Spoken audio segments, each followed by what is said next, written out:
नमस्कार दोस्तों, मैं आप सभी का स्वागत करता हूं BCW परिवार में। दोस्तों, जैसा कि हम लोग सहचर बैच के अंतर्गत प्रैक्टिस सेट सॉल्व कर रहे हैं और सभी प्रैक्टिस सेट के द्वारा हम ढेर सारे फैक्ट्स को भी याद करते चल रहे हैं जो महत्वपूर्ण लग रहा है हमको हमारे परीक्षा के क्रम में। तो इसी तरीके से आज हम अब 7वां प्रैक्टिस सेट सॉल्व करेंगे। अभी तक हम लोगों ने 6 प्रैक्टिस सेट सॉल्व कर लिए हैं और विभिन्न प्रश्नों को भी देख लिया है जिसमें हमको कुछ ना कुछ लाभ जरूर मिला होगा। तो आगे चलते हैं और जल्दी जल्दी बिना विलंब किए हुए अपना 7वां प्रैक्टिस सेट स्टार्ट करते हैं और देखते हैं कि इस जीएस की कड़ी में हमको आज नया सीखने को क्या मिलता है। ठीक है, आइए शुरू करते हैं। भारतीय संविधान का अनुच्छेद 123 निम्नलिखित में से किससे संबंधित है? Article 123 of the constitution of India is related to which of the following? किससे संबंधित है? तो आप सभी को बताना है ये किससे संबंधित है। राष्ट्रपति की क्षमादान शक्ति, राष्ट्रपति की क्षमादान शक्ति जो कि 72 में दिया हुआ होता है। आपातकालीन संबंधी प्रावधान, आपातकालीन संबंधी प्रावधान, अगर हम आपातकाल की बात करें यहीं पे आपातकाल की बात कर लेते हैं। जब हम आपातकाल की बात करते हैं तो अगर हम भाग में जाएं तो भाग कौन सा है? 18, भाग 18 में है। उसके बाद अगर हम बात करते हैं कि आपातकाल में कौन कौन से रूल आते हैं तो 356, 358, 359 एंड 360, ये सारे अनुच्छेद हैं जो आपातकाल से संबंधित हैं। ठीक है, अब यहाँ पे है राष्ट्रपति की अध्यादेश जारी करने की शक्ति, तो बिल्कुल ये 123 है, इसमें राष्ट्रपति अध्यादेश जारी करता है। ठीक है, वो 123 है। वित्त विधेयक की प्रक्रिया, तो वित्त विधेयक की प्रक्रिया नहीं है ये वित्त विधेयक की प्रक्रिया नहीं है। ठीक है,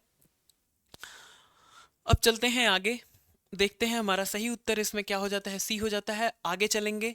अच्छा, यहीं पे साथ साथ मैं आपको बता दूं 72 मैंने आपसे पूछा है, एक दो बार प्रश्न किया है, फिर से मैं पूछता हूं कि आप बताइएगा राज्यपाल और राष्ट्रपति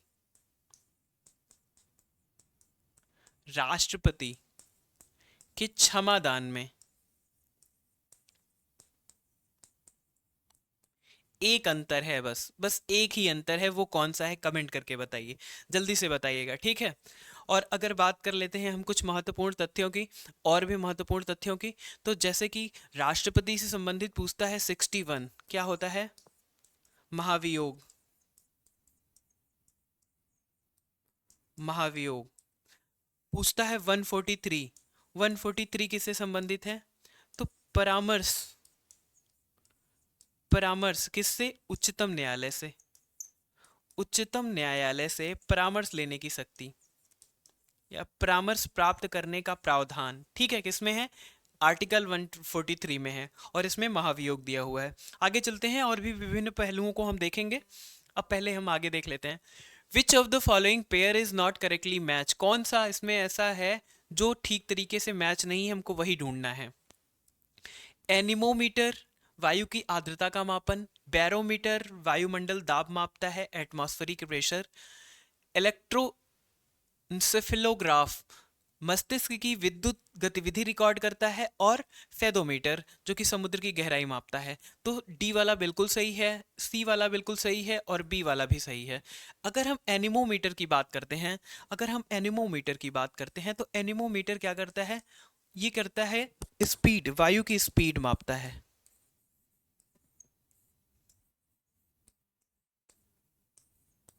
स्पीड मापने का काम कौन करता है? एनीमोमीटर करता है। और यहीं अगर हम बात कर लें, वायु की आर्द्रता की, वायु की आर्द्रता कौन मापता है? तो दो देख लीजिए, एक है हाइग्रोमीटर, हाइग्रोमीटर, और कभी कभी साइकोमीटर भी कह देते हैं, साइग्रोमीटर, साइ साइग्रोमीटर। ठीक है, जिस तो आप देख सकते हैं यहाँ पे, अगर हम बात करें एनीमोमीटर की, तो वो एनीमोमीटर वायु की स्पीड मापने का काम करता है, वायु की स्पीड मापने के काम में, मापने हेतु। ठीक है, आगे चलते हैं, ये हो गया हमारा। विच of the following is not correctly match? Tin कैस्टेराइट सही है, जिंक कैलेमाइन सही है, आयरन गैलेना नहीं, आयरन का गैलेना नहीं होगा। गैलेना किसका है? लेड का है। किसका है? लेड का, लेड का है, ठीक है, पीबी। तो हेमेसाइट वगैरह ये सब होता तो आयरन का होता, तो सी वाला ही विकल्प हमारा यहाँ पे गलत है। ओके, आगे चलते हैं। निम्नलिखित युग्मों में से कौन सा सही सुमेलित नहीं है? Pituitary gland, pituitary gland luteinize hormone, adrenal ग्रंथि epinephrine, testicular progesterone, pineal melatonin. तो बिल्कुल पीनियल ग्रंथि मेलाटोनिन के लिए जिम्मेदार है, pituitary gland luteinizing luteinizing hormone के लिए जिम्मेदार है, और एड्रीनल किसके लिए? एपिनेफ्रिन के लिए है। लेकिन वृषण संधि जो वृषण ग्रंथि है जो यहाँ पे टेस्टिकुलर ग्लैंड, ये किसके लिए है? टेस्टोस्टेरोन, टेस्टोस्टेरोन, ठीक है, के लिए जिम्मेदार है। प्रोजेस्टेरॉन कहाँ से संबंधित है? तो प्रोजेस्टेरॉन महिलाओं से संबंधित है। किससे संबंधित है? महिलाओं से, ठीक है, महिलाओं से। ये ओवरी से, ओवरी से स्रावित होता है, ठीक है। और कहीं ना कहीं क्या करता है? संबंधित है ये गर्भधारण से, गर्भधारण की आवश्यक दशाओं से।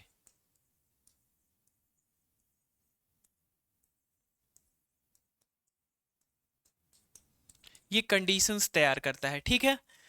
तो समझ में आ गया कौन सा है? सी वाला ही है जो गलत है हमारा, सी वाला ही गलत है हमारा, ठीक है। आगे चलते हैं। अब आगे चलते हैं मिसाइल के प्रकार, और देखना है कि इसमें से कौन सा है उसमें से। आइए देख लेते हैं। Surface to surface missile, surface to air missile, air to surface missile और एयर टू एयर मिसाइल। देखिए यहाँ पे जो सरफेस टू सरफेस है वो कौन सी है? पृथ्वी है और अग्नि है। जो सरफेस टू एयर है, जो सरफेस से एयर की तरफ भेजी जाती है, वो है आकाश। जो एयर टू एयर है वो है अस्त्र, अस्त्र, ठीक है। और जो सरफेस टू, जो एयर टू सरफेस है वो कौन सा है? Helena, Helena. अब देख लेते हैं। सी का 3 हो गया, डी का 1 हो गया, ए का 4 हो गया, और बी का 2। 4231, 4231 हमारा पहला वाला विकल्प सही हो जाता है, ठीक है। आगे चलते हैं। Which which of the following known as laughing gas, laughing gas? Chlorocarbon, chlorofluorocarbon, ammonia, nitrous oxide या कार्बन मोनोऑक्साइड? अब इसमें से बताना है आपको कि लाफिंग गैस के नाम से कौन सा जाना जाता है। लाफिंग गैस के नाम से कौन सा जाना जाता है? कार्बन क्लोरोफ्लोरोकार्बन नहीं जाना जाता है, ये तो CFCs है। अमोनिया को भी नहीं जाना जाता है, ठीक है। नाइट्रस ऑक्साइड मतलब N2O,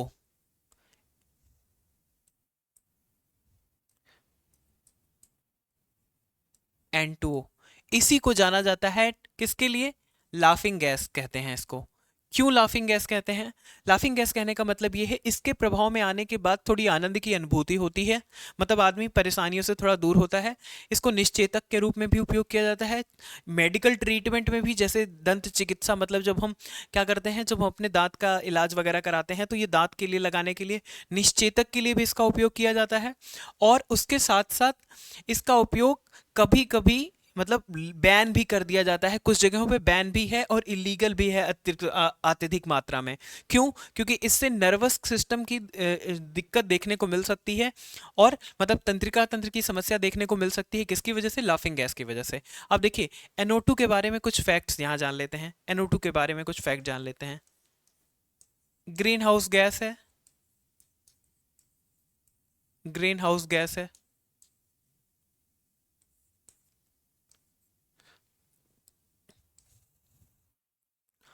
और और सबसे बड़ी बात यह है कि नाइट्रस ऑक्साइड मेडिकल ट्रीटमेंट के लिए उपयोग में होता है, जो कि मैंने बता दिया आपको। मेडिकल ट्रीटमेंट में भी इसका उपयोग होता है। और चूंकि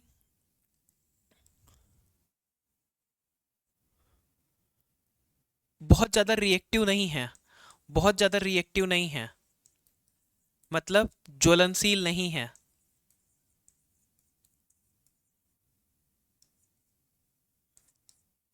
नहीं है, ठीक है, इसकी कोई महक नहीं होती है, गंधहीन है, गंधहीन और रंगहीन है।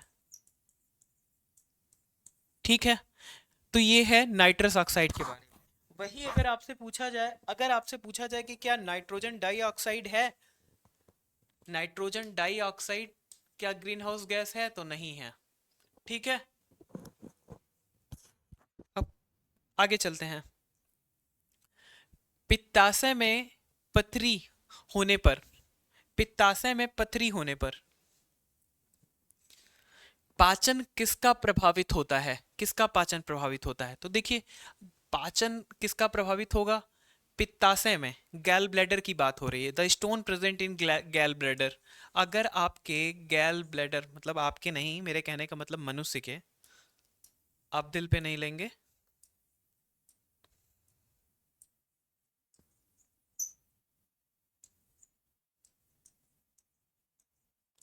अगर गैल ब्लैडर में पथरी होती है, तो जो पित्ताशय है, जो पित्त का श्रावण है, ठीक है, पित्त स्रावित नहीं होता है उचित रूप से। जब पित्त स्रावित नहीं होता है, तो पित्त पित्त क्या करता है? पित्त जो वसा होता है उनको तोड़ देता है, उनके अणुओं को तोड़ने का काम करता है। ठीक है, उनके अणुओं को तोड़ने का काम करता है, जो कि नहीं हो पाती। जब वो प्रक्रिया नहीं हो पाती है तो क्या होता है? फैट, वसा, वसा का पाचन नहीं हो पाता है। वसा का पाचन नहीं हो पाता है किसमें? गैल ब्लैडर में पित्ताशय पथरी होने की वजह से, क्योंकि पित्त ठीक से बन नहीं पाएगा, और जब पित्त नहीं बनेगा तो वसा, जो टूट के वसा को पचाने की क्षमता होती है, वो नहीं मिल पाती है। तो वसा क्या होता है? तो फिर ऐसी स्थिति में वो अपच हो जाता है, वो पच नहीं पाता है ठीक से। ठीक है, तब वो समस्याएं होने लग जाती हैं दुनिया भर की गैल ब्लैडर में।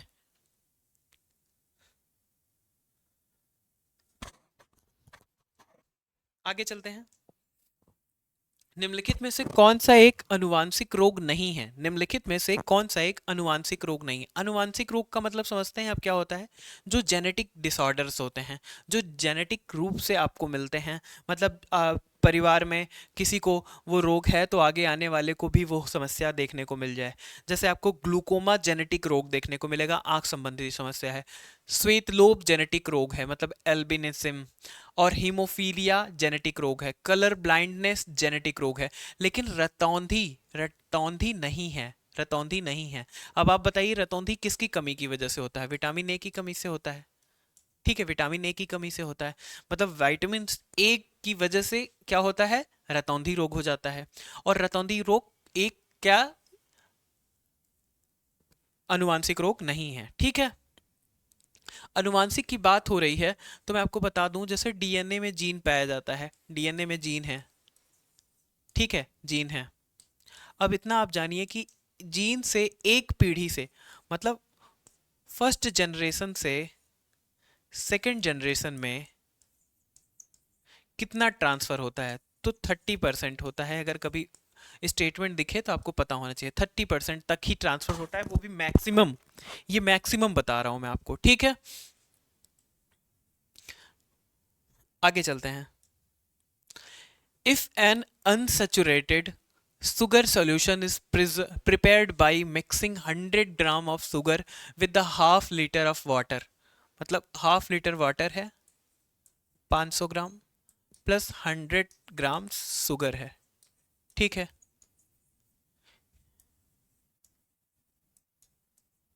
ये वाटर था, ये शुगर है। ठीक है,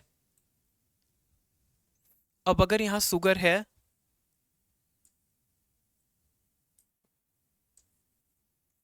ये शुगर है, टोटल मिला के कितना हो गया? टोटल मिला के हो गया 600, 600 ग्राम, 600 ग्राम। एक असंतृप्त विलयन बनाया जाता है, मतलब कि एक अनसेचुरेटेड शुगर सॉल्यूशन बनाया जाता है। ऐसे में आप बताइए कि इसमें से क्या नहीं बदलेगा। ठीक है, आइए विचार करते हैं। 600 ग्राम है तो देखिए द्रव्यमान तो बदल गया, क्योंकि 500 से 600 हुआ, तो ये नहीं होगा। घनत्व तो बिल्कुल बदलेगा, क्योंकि उसकी जो डेंसिटी है, इसकी डेंसिटी से उसका सॉल्यूशन में चीनी की मात्रा घुल जाने की वजह से डेंसिटी चेंज हो जाएगी। एकाग्रता कंसंट्रेशन भी बदलेगा। वॉल्यूम नहीं बदलेगा। क्यों नहीं बदलेगा? क्योंकि जल के जो खाली अणु हैं, जल के जो रिक्त अणु हैं, ब्लैंक, ठीक है, ब्लैंक स्पेस, जो ब्लैंक स्पेस है ये इस विलयन का, मतलब जल का, H2O का, इसमें क्या हो जाएगा? इसमें H2O के ब्लैंक स्पेस में क्या करेगा? जो शुगर है वो स्थान ले लेगा, ठीक है, ऑक्युपाई कर लेगा, ऑक्युपाई कर लेगा इस प्लेस को, जिसकी वजह से क्या होगा? आयतन में कोई परिवर्तन नहीं होगा, आयतन में कोई परिवर्तन नहीं होगा। आगे चलते हैं। Which organ is known as the master of the master gland? सबसे पहले आप जानिए मास्टर ग्लैंड किसको कहते हैं। Master of the master gland, तो मास्टर ग्लैंड किसको कहते हैं? तो आपको पिट्यूटरी ग्लैंड के बारे में पता होगा, मैं उम्मीद कर रहा हूं। पिट्यूटरी ग्लैंड, पिट्यूटरी ग्लैंड को मास्टर ग्लैंड कहते हैं। अब master of the master gland किसको कहते हैं? मास्टर ऑफ द मास्टर उसको कहते हैं जो पिट्यूटरी ग्लैंड को भी क्या करता है? कंट्रोल करता है। तो पिट्यूटरी ग्लैंड तो हट गया, थायराइड ग्लैंड तो होगा नहीं, क्योंकि पिट्यूटरी ग्लैंड खुद ही थायराइड को क्या करता है? वो करता है, कंट्रोल करता है। हाइपोथैलेमस और पीनियल बच रहा है, तो ना तो पीनियल है, हाइपोथैलेमस क्या है? Master of master gland, master of master gland,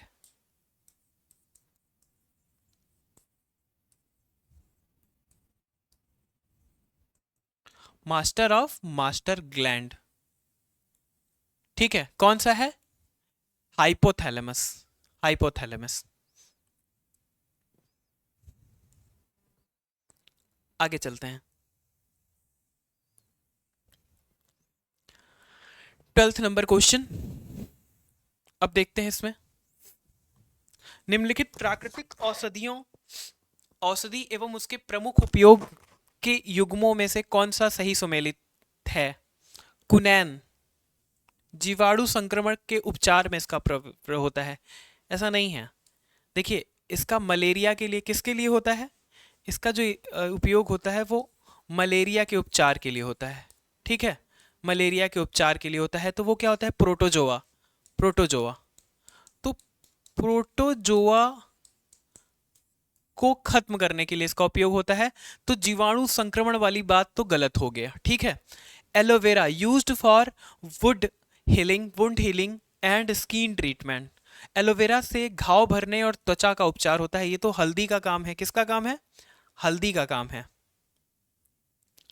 और देखते हैं, मार्फिन रोगाणु रोधक एंटीबायोटिक के रूप में उपयोग किया जाता है, उपयोग किया जाता है। फिर क्या है? डिजिटलिस, डिजिटलिस शरीर का तापमान कम करने में, मतलब कि आपको, आप बताइए कि इसमें से कौन सा है। फिर से देख लेते हैं एक बार। सबसे पहले है कुनैन। कुनैन से देखिए, मैंने आपको बताया कि वो मलेरिया के उसमें काम आता है। ठीक है, मलेरिया के काम में आता है। फिर दूसरा क्या है? दूसरा है एलोवेरा, एलोवेरा। तो एलोवेरा वो देखिए, वो हल्दी का काम है। क्या है? वो हल्दी का काम है। हमने पढ़ा भी है कि हल्दी क्या करता है, उसको कम करने का, मतलब उसके बारे में, वो काम करने का काम किसका है? वो हल्दी का ही है। ठीक है।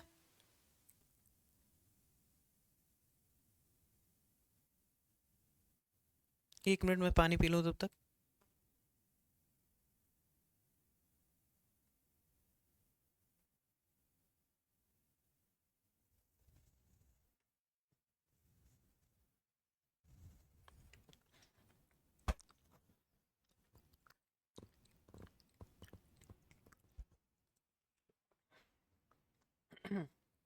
हाँ, ठीक है। तो एलोवेरा क्या करता है? एलोवेरा क्या घाव भरने एवं त्वचा उपचार में उपयुक्त होता है? आपने देखा होगा कि त्वचा संबंधित बहुत से स्किन संबंधित दुनिया भर के रोग होते हैं, ठीक है? तो एलोवेरा उसमें क्या करता है, वो नेचुरली उसमें लाभ पहुंचाता है। तो पहले आप इसको यहाँ पे क्वेश्चन मार्क लगा लीजिए। मार्फिन की बात करें तो मार्फिन का काम क्या है? रोगाणु रोधक नहीं, ये निश्चेतक के रूप में उपयोग होता है। किसके रूप में? निश्चेतक के रूप में, मतलब बेहोश करने के लिए एनेस्थीसिया वगैरह देते हैं ना, तो मार्फिन उसी तरीके से इसका उपयोग होता है, ठीक है? तो ये मार्फिन वाला भी गलत है, और डिजिटलिस शरीर का तापमान कम करने में प्रयुक्त में नहीं आता है, ठीक है? तो ये और ये सभी गलत हो गए। अब बचा केवल एलोवेरा। तो स्किन संबंधित दुनिया भर की समस्याएं होती हैं, इसलिए हमारा जो सही उत्तर हो गया वो क्या हो गया? बी हो गया। क्या हो गया? बी, ठीक है? Which of the following rights has not been explicit recognized by the Supreme Court as a part of 21 of the Indian Constitution? मानव गरिमा के साथ जीने का अधिकार देता है, बिल्कुल। राइट टू प्राइवेसी बिल्कुल मिलता है। राइट टू डाई नहीं, ये अधिकार नहीं है। स्वच्छ पर्यावरण का अधिकार ये भी मिलता है। 21A क्या बताता है? शिक्षा का अधिकार।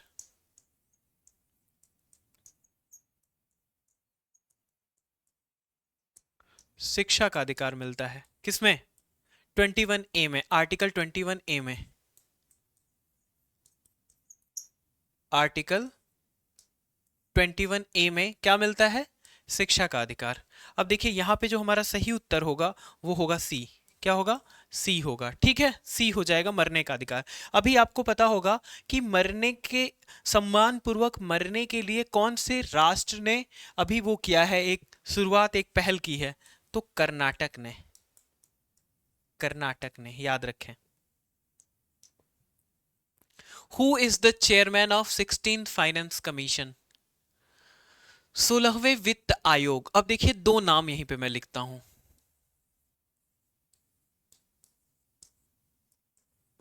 अरविंद पनगढ़िया,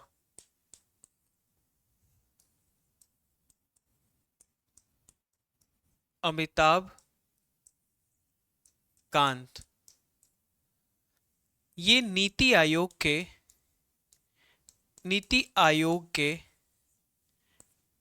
क्या थे? उपाध्यक्ष थे। उपाध्यक्ष थे। और ये क्या थे? सीईओ। सीईओ थे नीति आयोग के, ठीक है? अब यहीं पे मैं चीजें क्लियर करता चलूंगा, आप कंफ्यूज ना हो इसलिए। अब जब बात हो यहाँ कौन है, तो 16वें वित्त आयोग के लिए जो अध्यक्ष रहे हैं वो कौन रहा है? अरविंद पनगढ़िया। 15वें के लिए कौन रहा है? 15वें के लिए रहे हैं एनके सिंह, ठीक है? उन्होंने प्रस्तुत किया था कौन सा? 21 से 26 वाला। 21 से 26 वाला उन्होंने प्रस्तुत कर दिया था। अभी अरविंद पनगढ़िया जी हैं, ठीक है? उन्होंने उन्होंने 26 से 31 उनको समय मिला है। अब देखिए अरविंद पनगढ़िया जी किससे संबंधित हैं? नीति आयोग से संबंधित रहे हैं पास्ट में, ठीक है? पास्ट में, अभी नहीं है। अभी ये किससे संबंधित है? इससे संबंधित हैं। और अमिताभ कांत जो सीईओ रहे हैं किसके? नीति आयोग के। नीति आयोग के रह चुके हैं, अब नहीं है, ठीक है? सेरेपा भी रह चुके हैं, G20 के। G20 के सेरेपा भी रह चुके हैं, ठीक है? अमिताभ कांत। और भी कुछ बैंकों से और प्राइवेट संस्थाओं से जुड़े हुए हैं अमिताभ कांत जी, ठीक है? तो अब यहां देखते हैं हम कि अध्यक्ष इसके कौन है? अरविंद पनगढ़िया जी हैं, ठीक है? आइए आगे चलते हैं और एक ये लिस्ट देख लेते हैं, बहुत महत्वपूर्ण है। इससे आपको एक क्वेश्चन जरूर देखने को मिलेगा। 1951 में गठन हुआ था वित्त आयोग के पहले पहले मतलब वित्त आयोग का। उसमें केसी नियोगी जी अध्यक्ष थे 1952 से 57 के लिए। दूसरा जो हुआ था, ये पहला था। जो दूसरा हुआ था वो के संस्थानम थे 52 से 57 से 62 तक। तीसरा जो हुआ था, तीसरे में कौन था? ए के चांदा, ठीक है? 62 से 66 तक। फिर चौथा कौन था? डॉक्टर पीवी राजमन्नार, 66 से 69। पांचवा कौन था? पांचवा थे महावीर त्यागी, छठवां ब्रह्मानंद रेड्डी, सातवां जे एम सेट्टे, आठवां वाईवी चौहान, चौहान या चौहान, नौवां एनके पी साल्वे, दसवां केसी पंत, महत्वपूर्ण है केसी पंत, 11वां यूएनवी कुसरो, 12वां डॉक्टर सी रंगराजन, 12वां बहुत महत्वपूर्ण है, मोस्ट इंपॉर्टेंट, 2005 से 10 के लिए, 13वां 2007 से डॉक्टर विजय केलकर 10 से 15 तक, फिर 14वां 2013 से डॉक्टर वाई वी रेड्डी 2015 से 20 तक, और फिर 15वां एन के सिंह 2021 से 26। तो यहाँ पे जो भी था, लास्ट के 5 जो भी रहे हैं, लास्ट के 5 ये बहुत महत्वपूर्ण हैं। ये क्या है? बहुत महत्वपूर्ण है। तो इस पे थोड़ा ध्यान रखेंगे आप कि ये महत्वपूर्ण है। आइए देखते हैं, निम्नलिखित में से कौन सा वायु प्रदूषक रक्त के हीमोग्लोबिन में ऑक्सीजन की तुलना में अधिक तेजी से घुल जाता है? Which of the following air pollutant get dissolve in haemoglobin of the blood more rapidly than oxygen? ठीक है, अब देखिए यहां पे समस्या हो जाती है किसको लेके? जो हीमोग्लोबिन है इसमें ऑक्सीजन से भी ज्यादा तेज क्या जुड़ता है? Carbon monoxide. और ये क्या बनाता है? Carboxy haemoglobin. कार्बोक्सी हीमोग्लोबिन बहुत जल्दी से रिएक्टिव, एकदम रिएक्टिव, बहुत ज्यादा एक्टिव रहता है। ठीक है, क्या बनाता है? कार्बोक्सी हीमोग्लोबिन बना लेता है। अब कार्बन मोनोऑक्साइड ये बना लेता है। ऐसी स्थिति में क्या होता है, जब ये बन जाता है तब जो ऑक्सीजन है, ऑक्सीजन क्या है? ऑक्सीजन रक्त ऑक्सीजन नहीं लेके जा पाता, मतलब ट्रांसपोर्टेशन नहीं हो पाता है। ऑक्सीजन का ट्रांसपोर्टेशन नहीं हो पाता।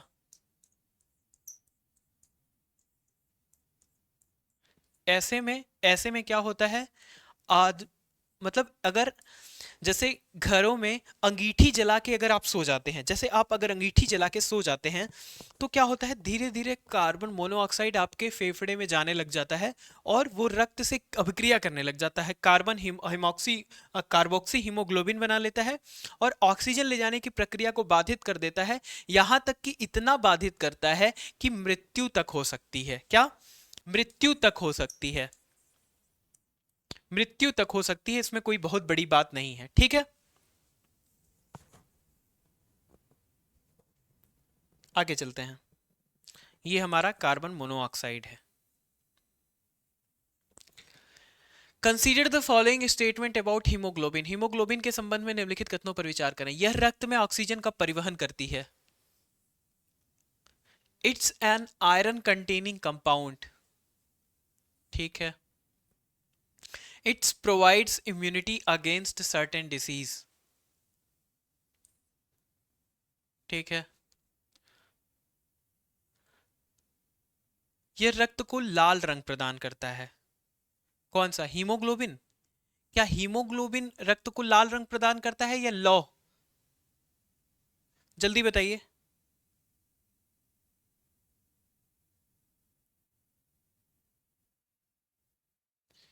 अब देखिए यहां पे हीमोग्लोबिन में ही क्या पाया जाता है? आयरन पाया जाता है, तो ये रेड होता है, तो इससे ये लाल रंग हो जाता है। सही बात है।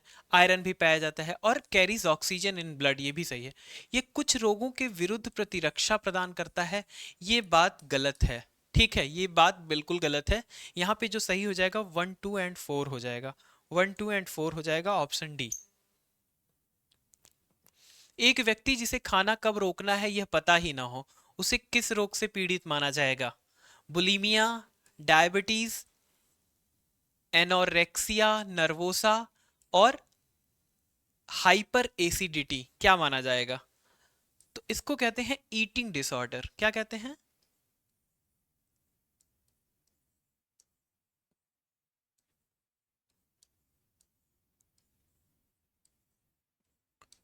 Eating disorder. अब ईटिंग डिसऑर्डर का मतलब क्या होता है, उसको कंट्रोल ही नहीं होता है, क्या वो कंट्रोल ही नहीं कर पाता है अपने ईटिंग हैबिट पे, ईटिंग हैबिट पे कंट्रोल ही नहीं कर पाता है, ठीक है। और कंट्रोल ना होने की वजह से क्या होता है कि वो अत्यधिक खाने लग जाता है, और इसी रोग को क्या कहते हैं, बुलिमिया, बुलिमिया, ठीक है। Which of the following statement regarding the right to private property in the Indian Constitution is correct? यह अभी भी अनुच्छेद 31 के अंतर्गत मौलिक अधिकार है। नहीं, अब ये 300 ए में है, 300 ए में है, ठीक है।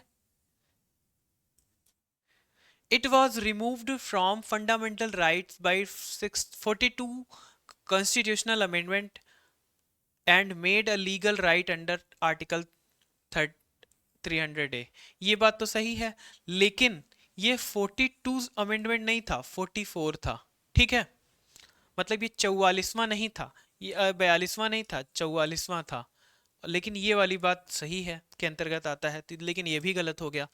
यह अब राज्य के नीति निर्देशक सिद्धांतों का हिस्सा है, तो बिल्कुल नहीं, it is not a part of directive principle, ये इसका पार्ट नहीं है, ठीक है। 300 डायरेक्टिव प्रिंसिपल डीपीएसपी की बात करें तो डीपीएसपी 36 से 51 तक है, और ये तो 300 डे है भाई, तो हमारा डी वाला विकल्प सही हो गया, ठीक है। आगे चलते हैं, जयप्रकाश नारायण कमेटी। अब इसमें क्या बताना है भाई, जो जो चुनाव सुधार आयोग है, चुनाव सुधार आयोग, इन्हीं के आधार पर,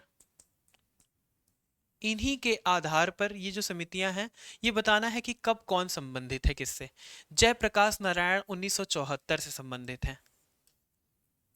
2, जीवन रेड्डी और इलेक्शन कमीशन। जीवन रेड्डी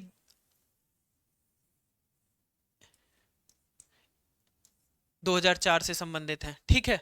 इलेक्शन कमीशन भी 2004 से संबंधित है। वोहरा 93 से संबंधित है, किससे, 93, 93। अब यहाँ पे सब कर दें, क्या कर दें, एक का 2 हो गया, फिर ए का 2 हो गया, बी का 3 हो गया, बी का 3 हो गया, सी का भी 4 हो गया, सी का 1 या 4 या डी का 4। तो अगर 2 3 1 4 है, 2 3 1 4 है, यही सही हो गया। आगे चलते हैं, न्यायिक समीक्षा को निम्नलिखित में से किस आधार पर चुनौती दी जा सकती है। मौलिक अधिकारों के उल्लंघन होने पे बिल्कुल सही बात है। If the review is done by an unauthorized person, बिल्कुल सही बात है। वायलेशन ऑफ कॉन्स्टिट्यूशन प्रोविजन, संवैधानिक प्रावधान का उल्लंघन होने पे बिल्कुल सही बात है, तो हो जाएगा all of the above. MNREGA का संबंध नीति निर्देशक तत्व के किस अनुच्छेद से है। देखिए अब मैं आपको बताऊं, डीपीएसपी किस में आता है, पार्ट 4 में, पार्ट 4 में आर्टिकल 36 टू 51 इसमें है। अब यहां पे जानने वाली बात यह है कि एक है 43 और एक है 43A, 43 और 43A। 43 जो है वो काम का अधिकार बताता है, ठीक है, काम का अधिकार बताता है।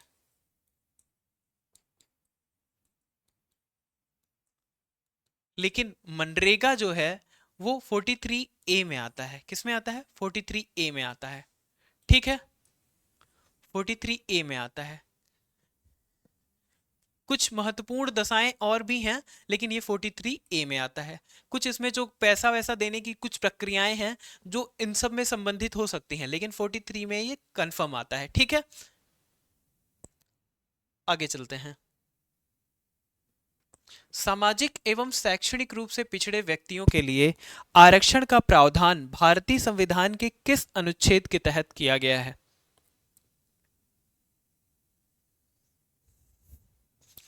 एक है आर्टिकल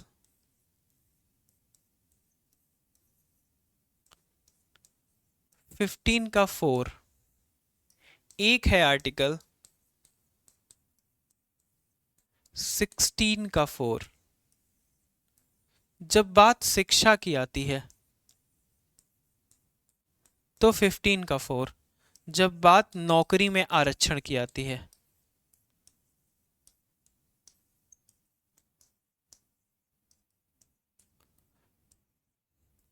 तो 16 का 4। यहां पे हमारा सही उत्तर 15 का 4 है। ठीक है,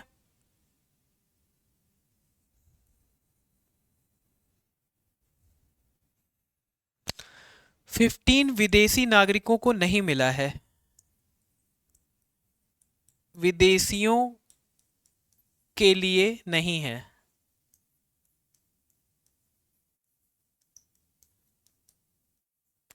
विदेशियों के लिए नहीं है। The Indian Constitution borrows various provision from different countries. Which of the following pair is not correctly match? आपको बताना है इसमें से कौन सा। यूएसए से क्या क्या लिया गया है? यूएसए से फंडामेंटल राइट लिया गया है, सही बात है। इंडिपेंडेंस ऑफ जुडिशरी लिया गया है, बिल्कुल सही बात है।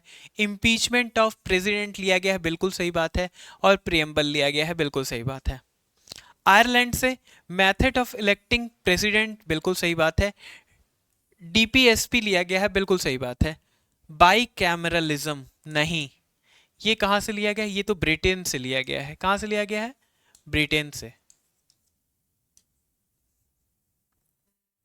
कनाडा से अवशिष्ट मतलब residuary power to the centre है, बिल्कुल सही बात है।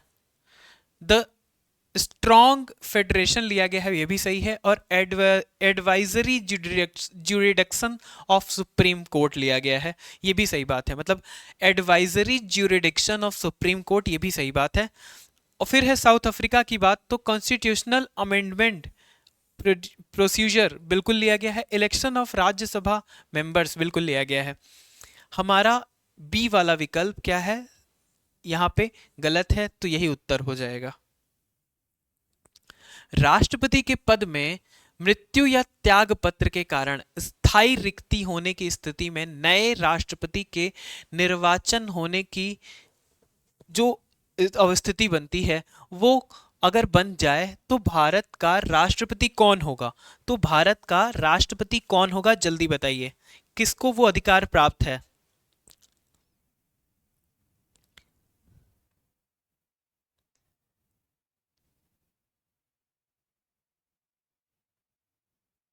अगर ऐसी स्थिति बन जाती है तो कौन बनेगा? कौन बनेगा? भारत के मुख्य न्यायाधीश, भारत के प्रधानमंत्री, भारत के उपराष्ट्रपति, या सर्वोच्च न्यायालय के वरिष्ठतम न्यायाधीश? न्यायाधीश नहीं बनेंगे, प्रधानमंत्री बन ही नहीं सकते हैं, और सर्वोच्च न्यायालय के न्यायाधीश भी नहीं। आर्टिकल 65 कहता है, आर्टिकल 65 कहता है कि अगर ऐसी स्थिति बनती है तो कौन बनेगा राष्ट्रपति? भारत के उपराष्ट्रपति ही राष्ट्रपति बनेंगे, तब तक जब तक इलेक्शन होके दूसरा राष्ट्रपति ना आ जाए। ठीक है, निम्नलिखित में से किस घटना ने भारत में राज शासन, स्थानीय सुशासन में नींव स्थापित करने में महत्वपूर्ण भूमिका निभाई?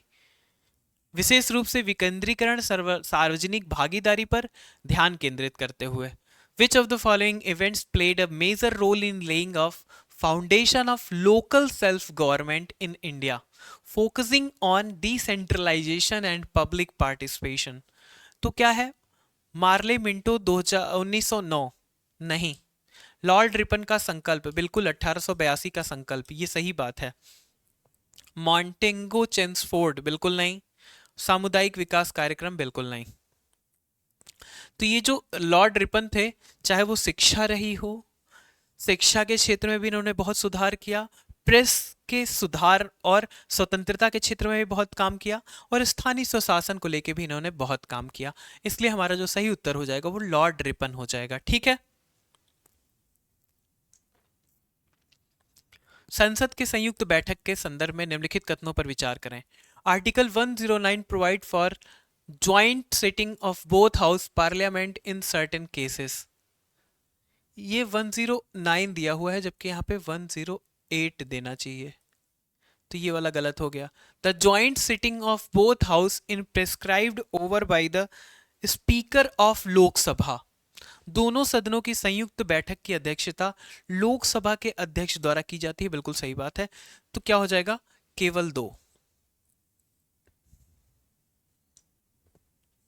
बिहार में वित्तीय वर्ष 2024-25 में मनरेगा मजदूरी में कितने प्रतिशत की वृद्धि हुई है? मनरेगा मजदूरी में कुल मिला के 19.85% की वृद्धि हुई है।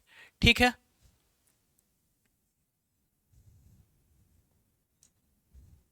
निम्नलिखित में से कौन सा शब्द भारतीय संविधान की प्रस्तावना में उल्लिखित नहीं है? सॉवरेनिटी, डेमोक्रेटिक, सेकुलर और फेडरल। आइए देख लेते हैं। The we the people of India having solely resolved the constitution India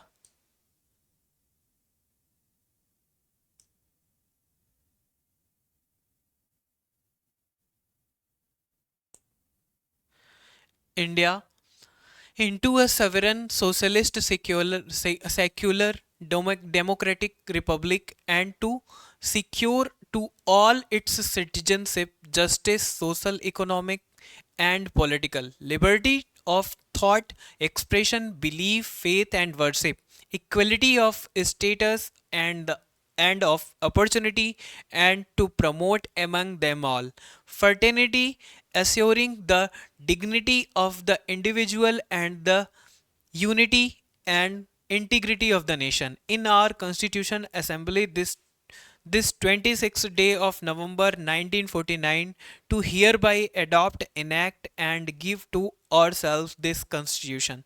ठीक है, अब देख लीजिए आप,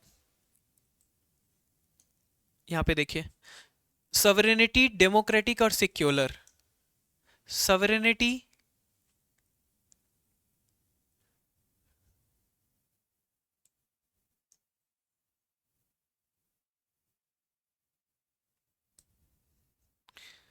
सॉवरेनिटी, डेमोक्रेटिक एंड सेक्युलर, ये तीनों तो मिल गए, बस क्या नहीं मिला? नहीं मिला तो संघीय, फेडरल, फेडरल नहीं मिला। तो ऐसी स्थिति में फेडरल ही वो शब्द है जो नहीं दिया हुआ है। कहां नहीं दिया हुआ है? हमारे प्रस्तावना में। ठीक है। निम्नलिखित राज्यों के गठन पर विचार कीजिए तथा इनके कालानुक्रम इनके कालानुक्रम में व्यवस्थित कीजिए। 1987, तेलंगाना 2014, उत्तराखंड और हरियाणा नवंबर 2000 और हरियाणा 1966। अब देख लीजिए, अब इसको अपनी जगह पे लगा दीजिए। सबसे पहले हो जाएगा 4, फिर आ जाएगा 1, फिर आ जाएगा 3 और फिर आ जाएगा 2। 4 1 3 2, 4 1 3 2। ठीक है। नीचे दिए गए कथनों पर विचार कीजिए। क्या है? भारत के प्रथम मुख्य चुनाव आयुक्त सुकुमार सेन थे, बिल्कुल सही बात है। Rama Devi was the first women chief election commissioner of India, ये भी सही बात है। दोनों सही है। हालांकि ये कुछ डेज के लिए थी केवल, ये तो 8 साल तक थे, लेकिन ये कुछ डेज के लिए थी केवल। भारत में निम्नलिखित में से कौन सा विधेयक राज्यसभा में प्रस्तुत नहीं किया जा सकता है? जैसे ही ये बात आए, क्या प्रस्तुत नहीं किया जा सकता है? धन विधेयक 110, आर्टिकल 110 धन विधेयक। आर्टिकल 110 धन विधेयक को कभी भी राज्यसभा में क्या नहीं किया जा सकता है? कभी भी स्थापित, पुरस्थापित या प्रस्तावित नहीं किया जा सकता है। ठीक है। इतनी चीजें क्लियर हैं आप सभी की? कोई दिक्कत तो नहीं है? ठीक है। अगर यहीं पे कुछ चीजें और भी देख लेते हैं। राज्यसभा के पास धन विधेयक से संबंधित कोई अगर जो प्रस्ताव है वो पहुंचता है, अगर ये विधेयक पहुंचता है, तो राज्यसभा 14 दिन के अंदर उस पे अपनी स्वीकृति देगा, लेकिन 14 दिन से ज्यादा नहीं रोक सकता। मतलब 14 दिन से ज्यादा नहीं रोक सकता अपने पास। यहां तक कि राष्ट्रपति की वीटो पावर भी धन विधेयक में काम नहीं करते हैं। धन विधेयक में काम नहीं करते हैं 110 में। यही बात करें वित्त विधेयक की, वित्त विधेयक की, वित्त विधेयक पूछ ले अगर आपसे कि किस आर्टिकल में है, तो आपको पता होना चाहिए 112 से 117। ठीक है, 112 से 117 में है। कौन सा? वित्त विधेयक। ठीक है,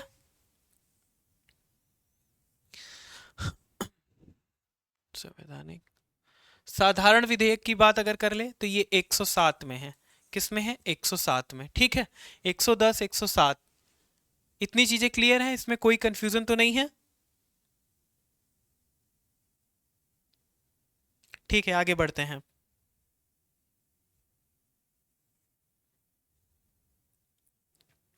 भारतीय संविधान के अनुच्छेद 371 जे के अंतर्गत देश के किस 371 जे जे है समझिए के अंतर्गत देश के किस क्षेत्र को विशेष स्थिति प्रदान की गई है? किसको प्रदान प्रदान की गई है विशेष स्थिति? कोई आइडिया हो तो बताइए आप, कौन सा राज्य है जिसको ये स्थिति प्रदान की गई है? क्योंकि अब देखिए 300 ढेर सारे ऐसे राज्य हैं जिनके बारे में क्या है, ढेर सारे ऐसे राज्य हैं जिनको विशेष अधिकार प्राप्त है। ठीक है, तो उसके बारे में बात करेंगे हम सभी।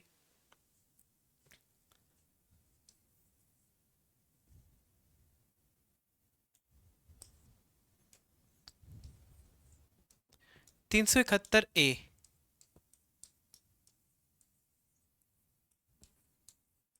Nagaland. 371 B, Assam.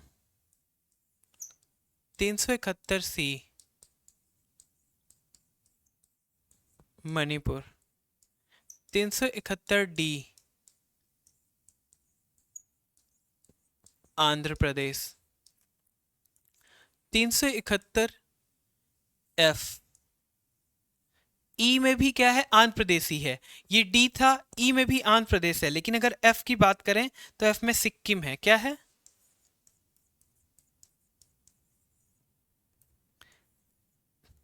371 ji, Mizoram.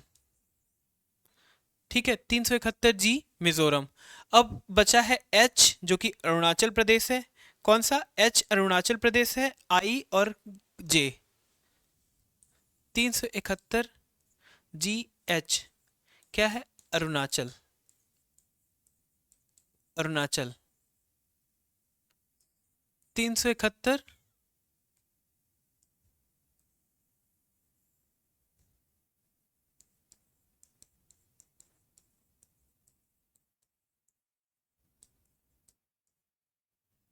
371 ji H I, Goa. 371 जे, कर्नाटक, कर्नाटक। 371 और यहाँ पे 371 रख लीजिए महाराष्ट्र और गुजरात।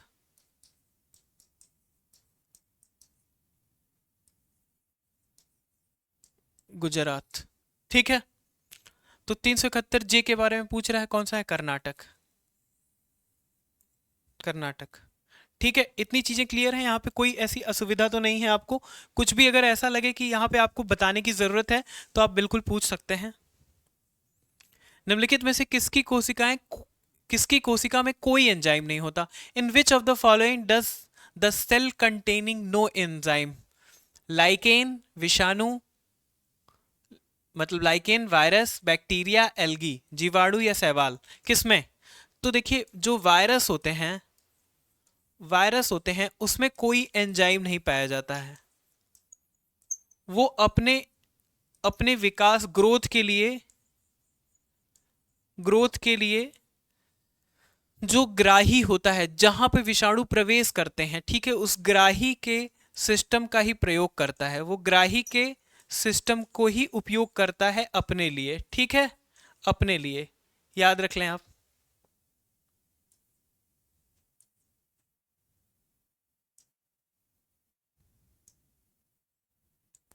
सिस्टम को उपयोग करता है अपने लिए। ठीक है, तो हमारा सही उत्तर हो गया विषाणु। गेहूं की खेती के लिए कौन से उर्वरक का उपयोग करेंगे? वैसे तो उर्वरक होता है एनपीके, नाइट्रोजन, फॉस्फेट,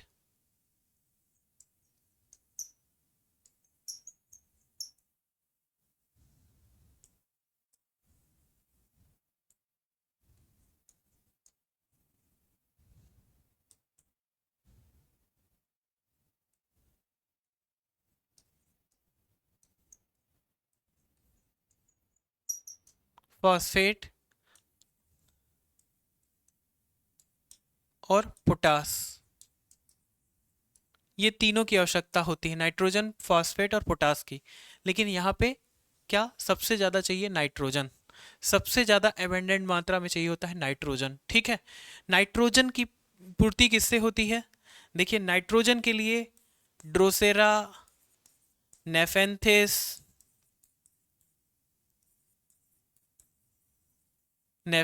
ड्रोसेरा, ये कीटभक्षी पौधे हैं। ठीक है, कीटभक्षी पौधे हैं जो नाइट्रोजन की प्रतिपूर्ति के लिए कीट का भक्षण करते हैं। और ब्लू ग्री ब्लू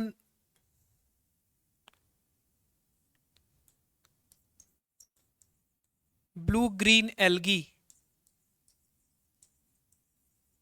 इनसे भी करते हैं। ठीक है, इनसे भी क्या होता है? कहीं ना कहीं नाइट्रोजन की प्रतिपूर्ति होती है। नाइट्रोजन, फिर नाइट्रोजन स्थिरीकरण के लिए कौन कौन से दाल आते हैं? दलहन, सारे दलहन, मटर, चना। और जो धान होता है, धान खुद तो नहीं कर सकता है, स्वयं तो नहीं कर सकता, लेकिन उसमें क्या करते हैं हम? ट्रीटमेंट करते हैं। किससे? ब्लू ग्रीन एल्गी से, ब्लू ग्रीन एल्गी से करते हैं। ठीक है, तो समझ में आ गया इसका क्या था? नाइट्रोजन था। नाइट्रोजन और ऑक्सीजन की वजह से ही आकाश नीला दिखता है। आकाश नीला दिखता है। ठीक है,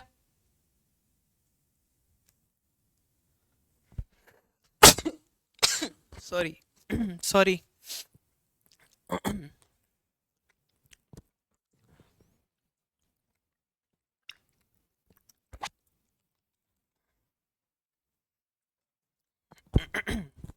आगे चलते हैं। हड्डियों की तरह सख्त नहीं होते। क्या? कंकाल के वे हिस्से जो हड्डियों की तरह सख्त नहीं होते और मोड़े जा सकते हैं, वे हैं the parts of the skeleton which are not as hard as bone can be bent are. Vertebra नहीं, कार्पल्स नहीं, कार्टिलेज होते हैं। क्या होते हैं? उनको कार्टिलेज कहते हैं। ठीक है, उनको कार्टिलेज कहते हैं। 206 हड्डियां होती हैं। ठीक है, 206 हड्डियां होती हैं, ये बात तो सही है। आगे जब हड्डियों का आएगा तो उसके बारे में भी बात करेंगे। Arrange the following events in chronology. अब क्रोनोलॉजी बतानी है। मेगस्थनीज का आगमन, महावीर का जन्म, गौतम बुद्ध का जन्म और उदयन द्वारा पाटलिपुत्र की स्थापना। गौतम बुद्ध का जन्म 563 बीसीई, महावीर का जन्म 540 बीसीई, उदयन द्वारा पाटलिपुत्र 440 बीसीई।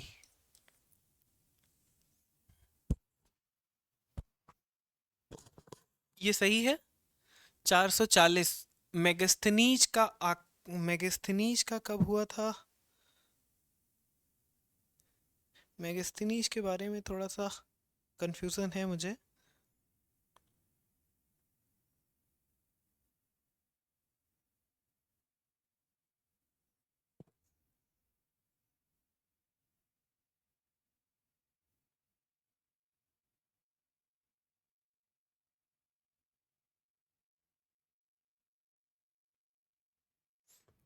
मेगस्थनीज को लेके थोड़ी सी कुछ कंफ्यूजन है मुझे, लेकिन मुझे इतना पता है कि मेगस्थनीज 300 बीसी के पास ही आए थे। तो ऐसी स्थिति में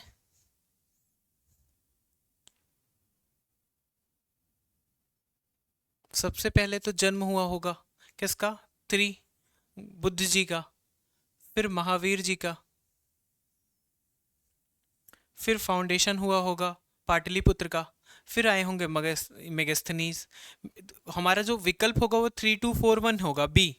ये तो सही है, लेकिन मेगस्थनीज जो आए थे वो 302 के आसपास ही आए थे जहां तक मुझे याद है। ठीक है, इतना ही होगा, फिर भी एक बार क्रॉस चेक कर लेंगे। निम्नलिखित युग्मों में से कौन सा सही सुमेलित नहीं है? अनुच्छेद और विषय, article 215। High court to be a court of record, अभिलेख न्यायालय होगा, 215 बिल्कुल सही है। 222 में है कार्यवाहक मुख्य न्यायाधीश की नियुक्ति, नहीं, स्थानांतरण होगा। क्या होगा? ट्रांसफर। ट्रांसफर के बारे में लिखा होता है।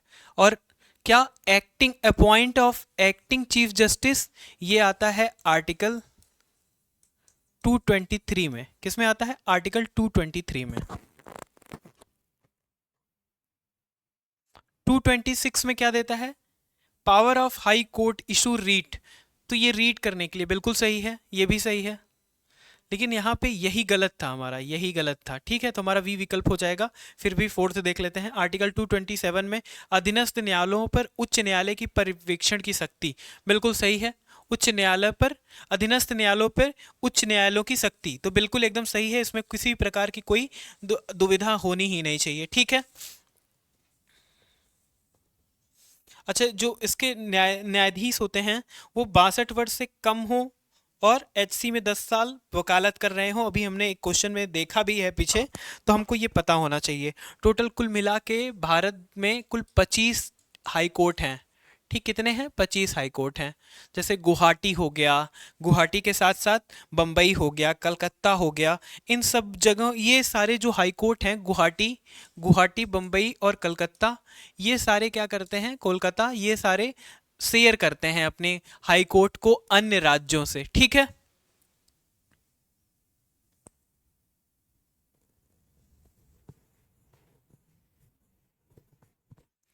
चलते हैं आगे। इसका बी विकल्प सही है। विश्व टीबी दिवस 2025 की थीम क्या है? विश्व टीबी दिवस, and TB for healthier tomorrow, नहीं।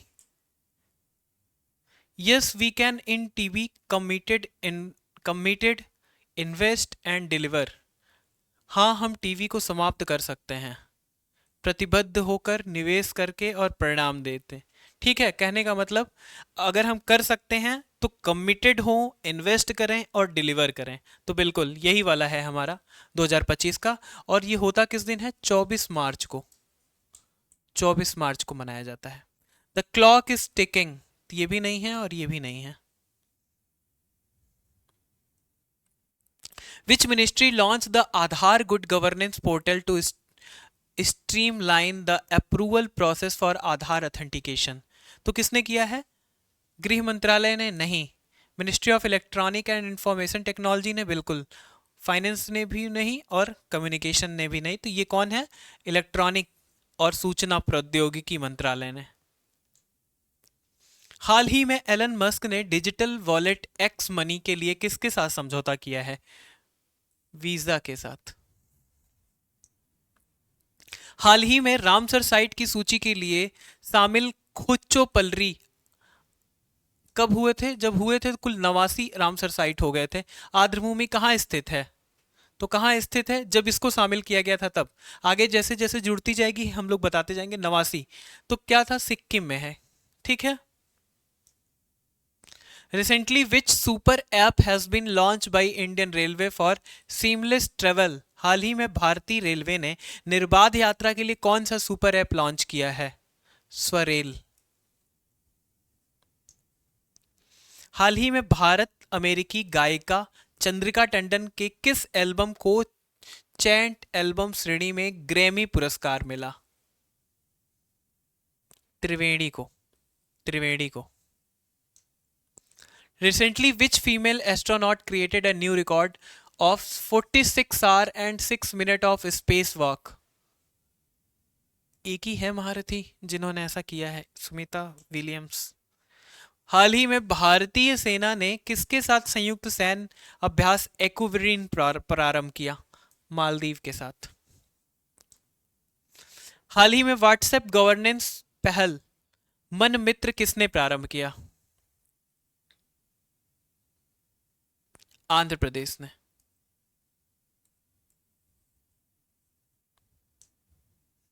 पहला वैश्विक न्याय शांति और प्रेम शिखर सम्मेलन कहाँ आयोजित हुआ?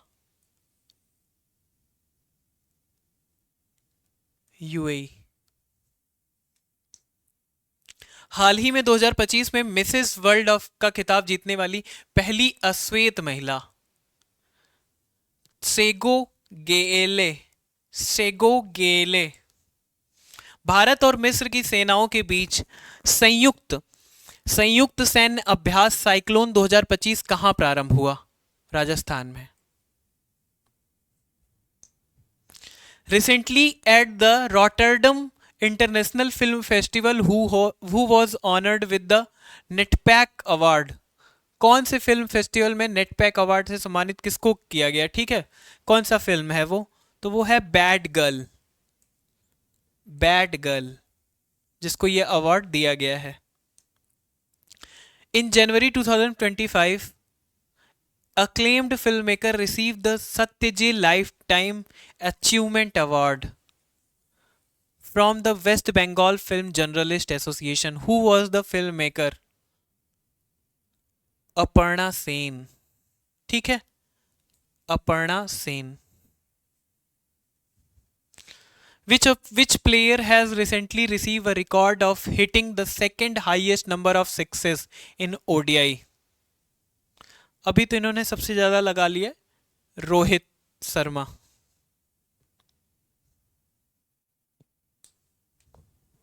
हाल ही में आर्टिफिशियल इंटेलिजेंस पर तीसरा वैश्विक सम्मेलन कहां हुआ? पेरिस। हाल ही में थाईपुसम फेस्टिवल कहां मनाया गया? तमिलनाडु। हाल ही में हिंद महासागर में खोज एवं बचाव दक्षता बढ़ाने के लिए सरद 2 किसने लॉन्च किया? पृथ्वी विज्ञान मंत्रालय। पृथ्वी विज्ञान मंत्रालय। A 2-year-old girl named Advi became the world first carbon neutral baby. She belongs to which state? वो कहाँ से बिलोंग करती है? तमिलनाडु से, गोवा से, केरल से या गुजरात से? अदवी बिलोंग करती हैं तमिलनाडु से। Where was the recently discussed बेल विवाह परफॉर्म्ड? नेपाल से संबंधित है। कहां से? नेपाल से। संवाद कार्यक्रम को किस देश में संबोधित किया गया? PM Modi recently address the Samvad global Hindu Buddhist initiative program in which country? Thailand. Thailand में। हाल ही में राजा भलिंद्र सिंह ट्रॉफी से किसे सम्मानित किया गया? किसे सम्मानित किया गया था? सर्विस स्पोर्ट्स कंट्रोल बोर्ड को। ठीक है, किसको सम्मानित किया गया था? सर्विसेस को। पर्यावरण थिंक टैंक जर्मन वॉच के जलवायु जोखिम सूचकांक के मामले में भारत को कौन सा स्थान प्राप्त हुआ है? छठा, 6th। हाल ही में 8वां हिंद महासागर सम्मेलन कहां हुआ? कहां हुआ 8वां? Oman, Muscat. अब इसमें से बताना है कि कौन सा सही नहीं है, कौन सा सही सुमेलित नहीं है। सर्ववर्मन गया ताम्रपत्र कॉपर प्लेट। ईश्वर वर्मन जौनपुर स्टोन इंक्रिप्शन। ईश्वर वर्मन हरहा स्टोन इंस्क्रिप्शन। जीवित गुप्त देव क्या है? देववर्णक इंस्क्रिप्शन। तो इसमें से सही नहीं है सर्ववर्मन गया। यहां पे कौन थे? यज्ञवर्मन। कौन था? यज्ञवर्मन। सर्ववर्मन नहीं थे। ठीक है, आगे चलते हैं। हमारा जो इसमें है वो ए वाला ही है। निम्नलिखित में से कौन सी एक युग्म सही सुमेलित नहीं है? इसमें से तीर्थंकर है और उनका निर्वाण स्थल है ऋषभनाथ, अष्टापद, ठीक है, नेमिनाथ, उज्जयंत, महावीर, पावापुरी। वासुपूज्य समेध शिखर नहीं था, चंपापुरी, चंपापुरी बिहार, ठीक है, समेध शिखर नहीं था, बी वाला ही सही हो जाता है। In which state of India is the Harappan site Mandi located? कहां पे है मांडी? मुजफ्फरनगर, मुजफ्फरपुर,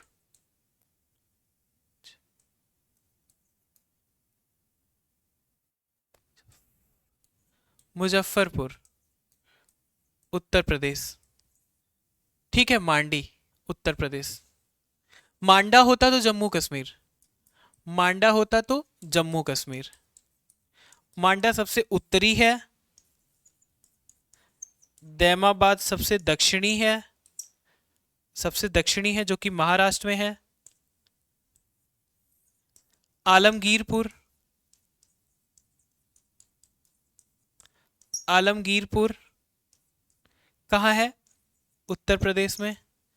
और सुतका गेंडोर, सुतका गेंडोर ये कहाँ है? पाकिस्तान में, ठीक है, पश्चिम, यही है सीमा किसकी, किसकी सीमा? सिंधु घाटी, सिंधु घाटी की। सातवाहन शासकों के संदर्भ में कौन सा कथन सही है? सातवाहन नरेश प्राकृत भाषा के पोषक थे, बिल्कुल है, कभी कभी पाली दे देता है लेकिन ये प्राकृत के थे। Folk art was widely promoted during Satavahana period, Satavahana काल में कला के लोक पक्ष को अधिक प्रोत्साहन मिला, बिल्कुल सही बात है, दोनों कथन सही है। किस वंश के शासक को श्री पर्वती कहा गया है? रघुवंशीय, रघुवंशीय शासकों को, और रघुवंशी शासकों को क्या कहा जाता है? इक्ष्वाकु, इक्ष्वाकु। श्री रामचंद्र जी इक्ष्वाकु वंश के ही हैं, ठीक है। In the Mauryan period of the officer agronomoi, ठीक है, agronomoi, agronomoi was related to which area?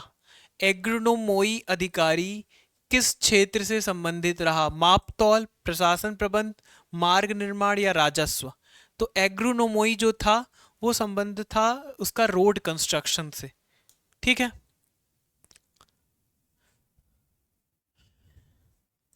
और मैंने आपको बताया है जब माप तौल की बात हो, किसकी? एक है सन्निधाता भागदू, सन्निधाता भागदू, कोसासिटा, ये सब किससे हैं? राजस्व से हैं, ठीक है, राजस्व से।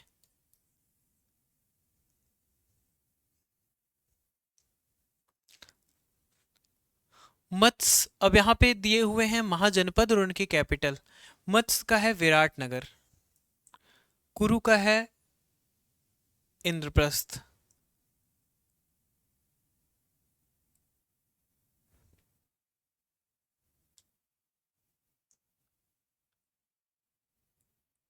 सूरसेन का है मथुरा और अस्मक का है पोटन।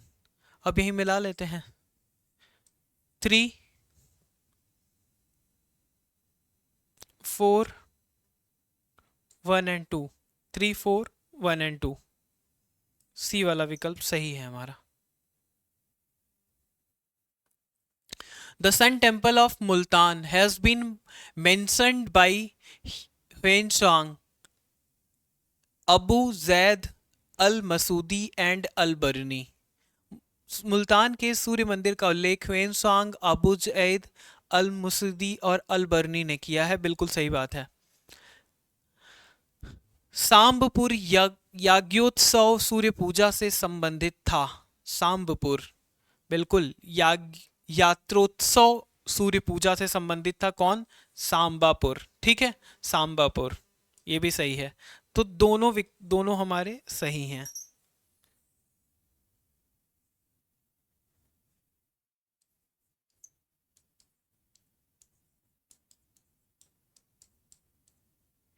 रेन सॉन्ग किसके शासनकाल में भारत आया था? हर्षवर्धन के। फाहियान कब आया था ये आप बताइए। फाहियान किसके शासनकाल में आया था?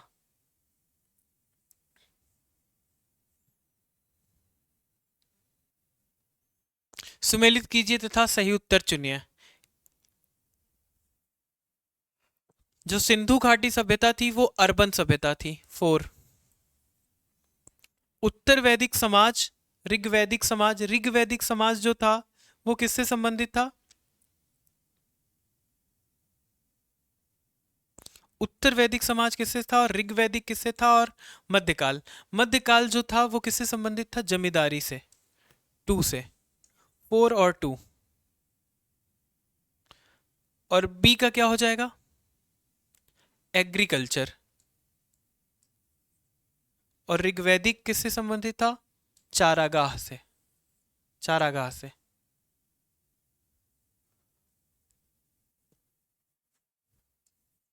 4 3 1 2। डी वाला विकल्प हमारा सही हो जाएगा। एसर्शन और रीजन बताना है हमें। चोलों के विषय में ये असर्शन है, कथन है। हमें चोलों के विषय में उनके पूर्ववर्ती राजवंशों की अपेक्षा अधिक जानकारी है। We know more about the Cholas compare to earlier dynasty. बिल्कुल, चोलास के बारे में जितनी जानकारी है उससे पहले की किसी के बारे में उतनी जानकारी नहीं। सही बात है। Reason, Chola king began engraving inscription on temple walls describing their victories, जो भी उनकी जीत थी उसके बारे में। चोल शासकों ने मंदिरों की दीवारों पर अभिलेख उत्कीर्ण कराए और चलन प्रारंभ किया, जिससे उनकी विजयों का विवरण मिलते हैं। 10,000 से ज्यादा मिल जाएगा आपको विवरण। ठीक है, 10,000 से ज्यादा। तो ये भी सही है, तो कथन भी सही है और सही व्याख्या भी करता है। ठीक है, कथन भी सही है और इसकी सही व्याख्या भी करता है। Match the list 1 and 2। Ragamala, रस कौमुदी, राग विबोध और चतुर्दंडी प्रकाशिका, सोमनाथ, वेंकटरमण, पुंडरीक विठल और श्रीकंठ। तो जो रागमाला संबंधित थी वो थी किससे? पुंडरीक विठल से। और जो रस कौमुदी थे वो किससे संबंधित थे? श्रीकंठ से। इनकी रचना जो ये रचना किसकी है? श्रीकंठ की। रास कौमुदी। रागमाला किसकी रचना है? पुंडरीक विठल की। ठीक है, फिर बात की जाए कि राग विबोध किसका है, तो सोमनाथ का है। और चतुर्दंडी किसका है? वेंकटरमण का। तो अब यहां पे लगाते हैं ए का 3, बी का 4, सी का 1 और डी का 2। 3 4 1 2 बी वाला। Which stupa shows the special feature of ayaka pillar. तो ये आर्यक स्तंभ की बात कहां पे पाई जाती है? कहां पे ये विशेषता पाई जाती है? अमरावती में। कहां पे? अमरावती में।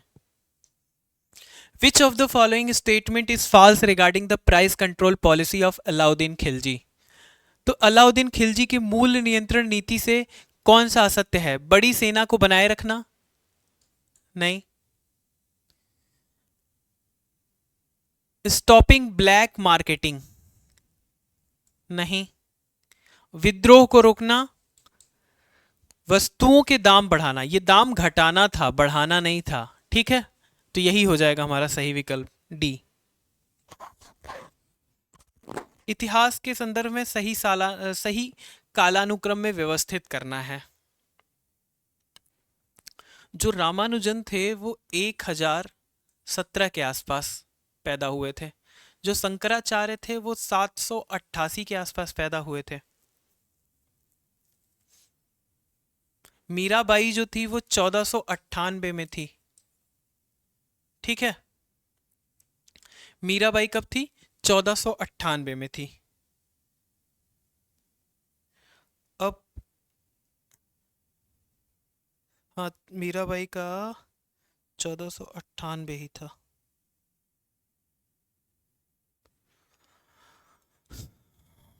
लेकिन गुरु नानक जी का अगर जन्म लिया जाए तो जन्म लिया जाए अगर 1198, इनका जो जन्म था वो 1469 के आसपास था। 1538 तक इन्होंने क्या किया था? ये 1538 तक थे, 1538 में इनकी मृत्यु हुई थी। अब इसी क्रम में अगर लिखा जाए तो इसको सही क्रम में व्यवस्थित कैसे करेंगे? सही कालानुक्रम, घटते से बढ़ते क्रम में। तो सबसे पहले कौन आएगा? सबसे पहले आएंगे शंकराचार्य। शंकराचार्य सही है। फिर आएंगे रामानुजन। ठीक है, रामानुज बिल्कुल सही है। फिर आएंगी मीराबाई। शंकराचार्य और ये तो सही है। फिर आएंगे गुरु नानक, फिर आएंगे मीराबाई। तो ये होगा बी हमारा। ठीक है, बी हो जाएगा हमारा। Who was the first Sultan of Delhi to establish the state control over religion? तो धर्म को धर्म को राज्य का नियंत्रण, धर्म को राज्य के नियंत्रण के अंतर्गत रखने के लिए कौन से शासक को जाना जाता है? रखने के लिए किसको जाना जाता है? तो वो है अलाउद्दीन खिलजी। इनके हिसाब से धर्म राज्य द्वारा नियंत्रित होना चाहिए। ठीक है। हके सरब टैक्स फिरोज शाह तुगलक ने लगाया था किस चीज पर? सिंचाई कर था ये, irrigation tax. Which Portuguese governor in India introduce the policy of imperialism? साम्राज्यवाद की नीति शुरू करने का काम किसने किया था? अल्फांसो द अल्बुकर्क ने। अल्फांसो द अल्बुकर्क ने। ठीक है। जब भारत आने आए लोगों का कालानुक्रम व्यवस्थित कभी करने को पूछे तो आप ऐसे लगाइएगा, PDEDF।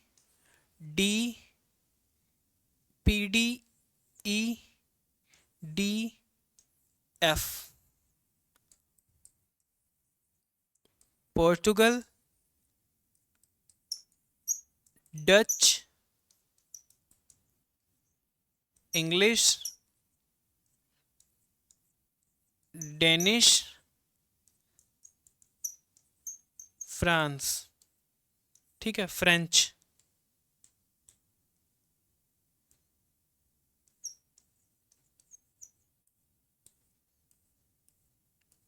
ठीक है, यही क्रम है।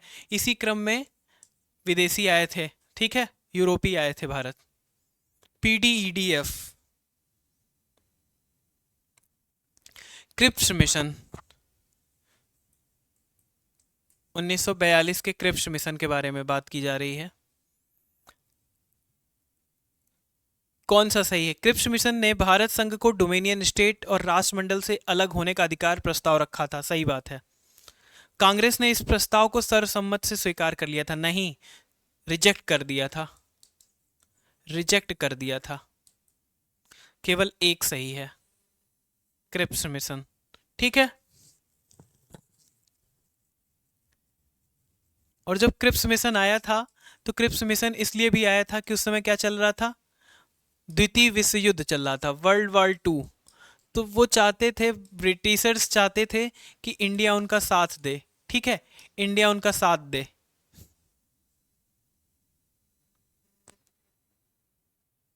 What was the purpose of sir Cyril Radcliffe involvement in the Mountbatten plan of June 3? ये जो ये यहाँ पे सरक्लिफ है, ये जो रेडक्लिफ है, सर साइरिल रेडक्लिफ, इन्हीं के बारे में बात की जा रही है कि इनका माउंटबेटन प्लान जो 3 जून 1947 का आया था उसमें क्या योगदान रहा है। तो इसमें क्या योगदान रहा है? To establish the boundary commission, to negotiate with the international leader, to oversees the transition of independence, to draft the constitutional framework। तो ये सब नहीं है, ये इन्होंने ही इन्हीं के नाम पे वो जो पंजाब और पाकिस्तान वाला रीजन था वहां पे ये क्या कर रहे थे, सीमा सीमा कमीशन गठित करना चाहते थे। ठीक है, सीमा कमीशन का गठन करना चाहते थे, और वो जो लाइन है आज भी उसका नाम सरक्रिक ही है। ठीक है, रेडक्लिफ, सरक्रिक नहीं, रेडक्लिफ। ठीक है, रेडक्लिफ। अब यहाँ पे सीमा का नाम आ गया है, तो ये बताइए अगर बांग्लादेश की बात की जाए तो बांग्लादेश से भारत कितनी सीमा साझा करता है? 40-96। उसके बाद चाइना से करता है, कितना करता है चाइना से? 34, 3488। फिर पाकिस्तान से कितना करता है? 33-23। फिर नेपाल से कितना करता है? 1751। फिर म्यांमार से कितना करता है? 1633। फिर अफगानिस्तान से कितना कर भूटान से कितना करता है?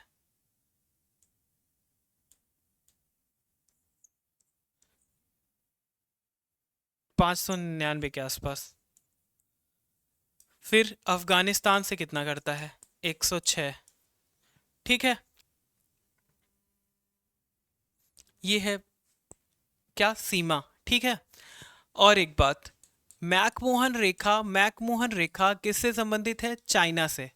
लेकिन चाइना की जो 820 किलोमीटर के आसपास की रेंज है वही मैकमोहन से संबंधित है, बाकी सब इससे अलग है। ठीक है, युद्ध के प्रारंभिक चरण में महत्वपूर्ण भूमिका किस भारतीय शासक ने निभाई? टीपू सुल्तान ने, रानी लक्ष्मीबाई, छत्रपति शिवाजी या निजाम उल मुल्क? तो प्रारंभिक चरण में, कर्नाटक युद्ध के प्रारंभिक चरण में निजाम उल मुल्क कौन है? निजाम उल मुल्क हैं हैदराबाद के संस्थापक।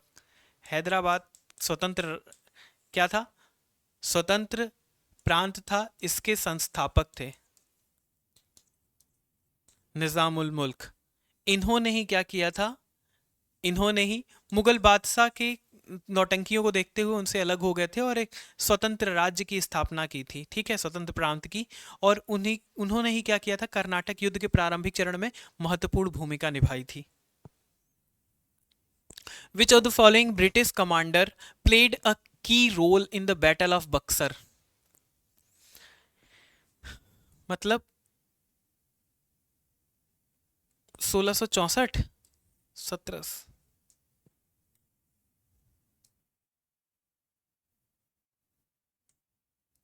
1764 का बक्सर युद्ध। Major Hector Munro.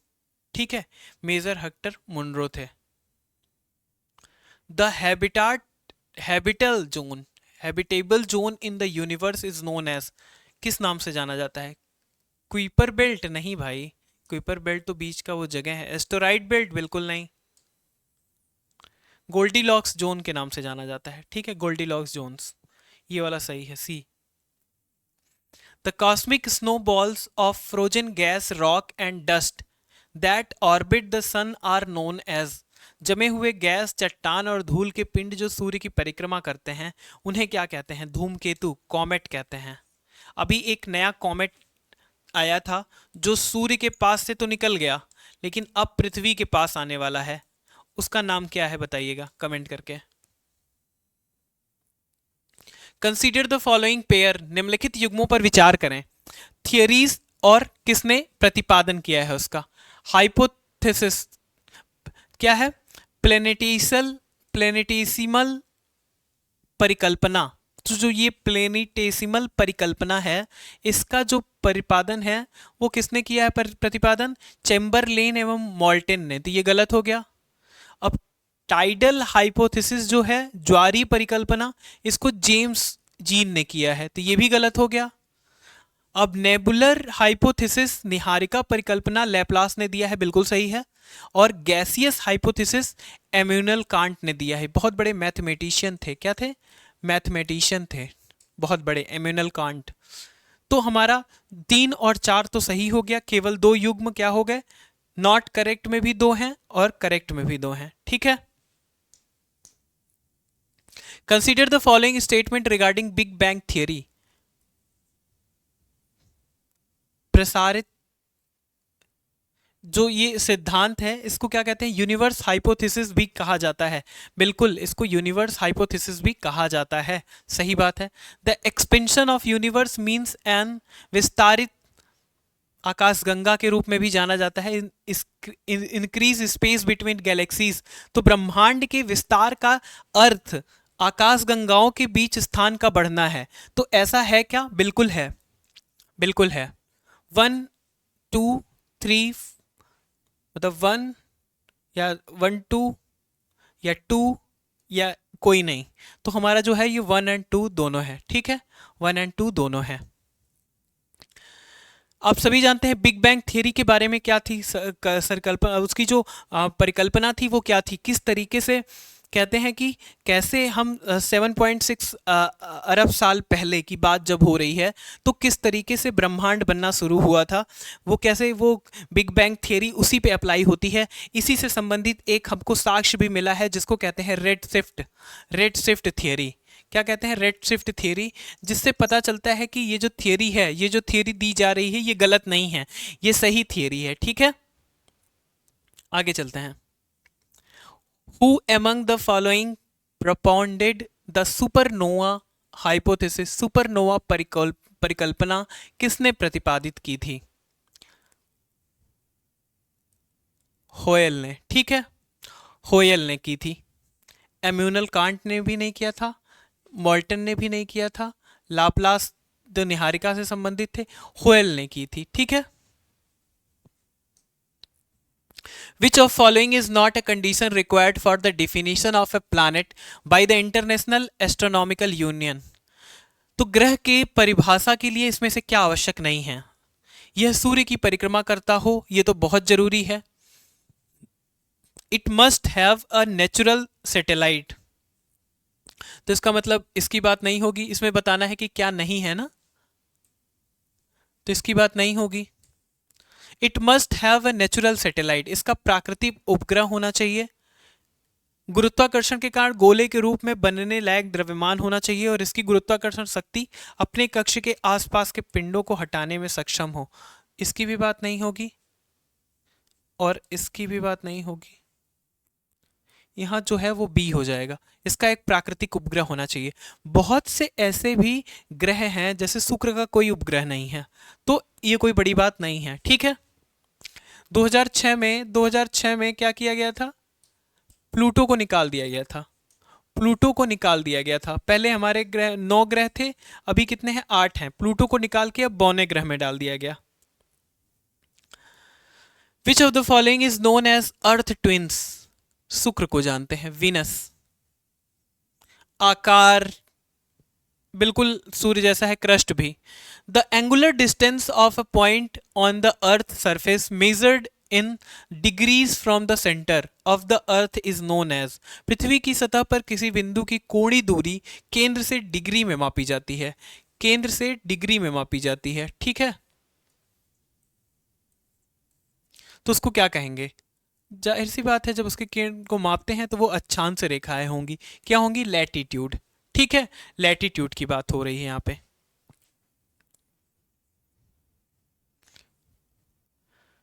और लैटिट्यूड में कुल कितनी रेखाएं होंगी? एक 0 वाली और 89 ऊपर, 89 ऊपर, ठीक है। टोटल कितना हो गया?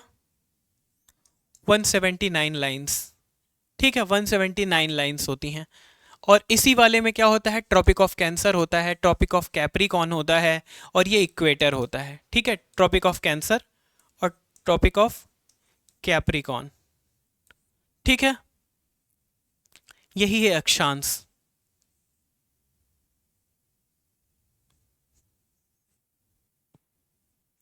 अगर देशांतर की बात करते तो देशांतर किससे संबंधित होता है?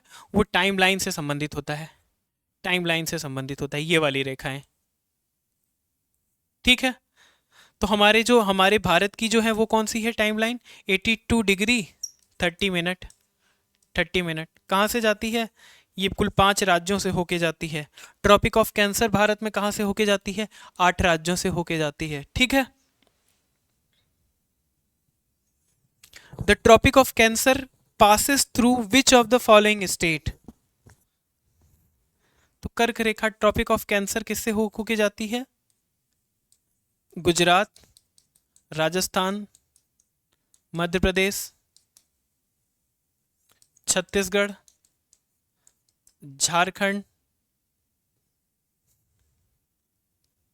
वेस्ट बंगाल, त्रिपुरा, मिजोरम। ठीक है, अब देख लीजिए आप इसमें, ना तो असम है, ना तो अरुणाचल प्रदेश है, ना तो मणिपुर है, झारखंड होगा। Which of the following cities is located nearest to tropic of cancer? Imphal कितने पे है? 23 डिग्री 48 मिनट पे है। पटना कितने पे है? पटना तो बहुत दूर है, पटना तो बहुत दूर है। रायपुर कितने पे है? 23 डिग्री 15 मिनट और 37 सेकेंड। भोपाल कितने पे है? 23 डिग्री 15 मिनट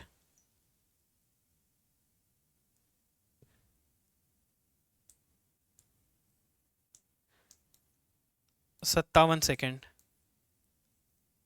तो सबसे पास कौन सा है? रायपुर, रायपुर। ठीक है, यहीं पे क्या होती है? इंटरसेप्ट करती है meridian line, meridian time meridian line plus tropic of cancer. Tropic of cancer कहाँ पे करती है? सरगुजा, सरगुजा छत्तीसगढ़, सरगुजा छत्तीसगढ़ में। ठीक है, river Narmada flows through which of the following state? Gujarat से होके जाती है, मध्य प्रदेश से होके जाती है, महाराष्ट्र से होके जाती है। कर्नाटक और उत्तर प्रदेश नहीं है। 1 2 3। नर्मदा 1312 किलोमीटर अरब सागर में गिरती है। भ्रंश घाटी से होके जाती है, रिफ्ट वैली से।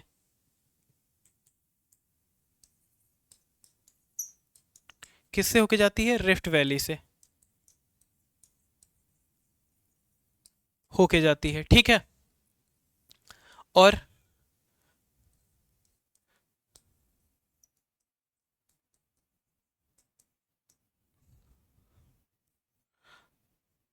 धुआंधार जलप्रपात इसी पे है।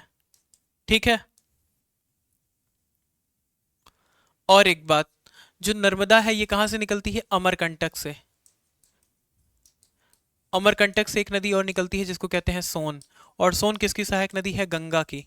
ठीक है, गंगा की। अब गंगा की बात हो रही है तो गंगा के बारे में जान लीजिए।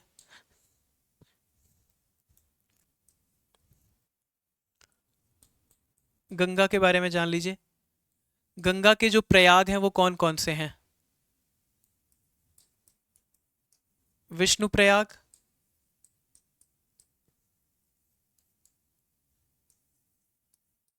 कर्ण प्रयाग,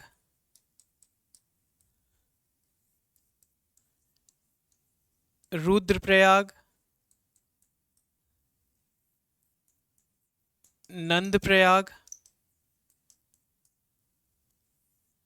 देव प्रयाग।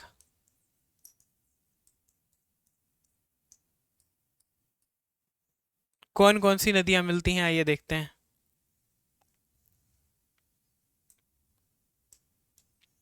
विष्णु प्रयाग में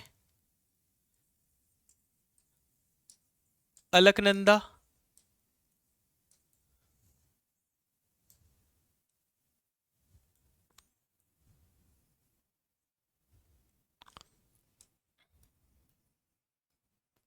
अलकनंदा प्लस धौली गंगा। कर्णप्रयाग में कौन से नहीं मिलते हैं? अलकनंदा प्लस पिंडर। रुद्रप्रयाग में कौन सा मिलते हैं? अलकनंदा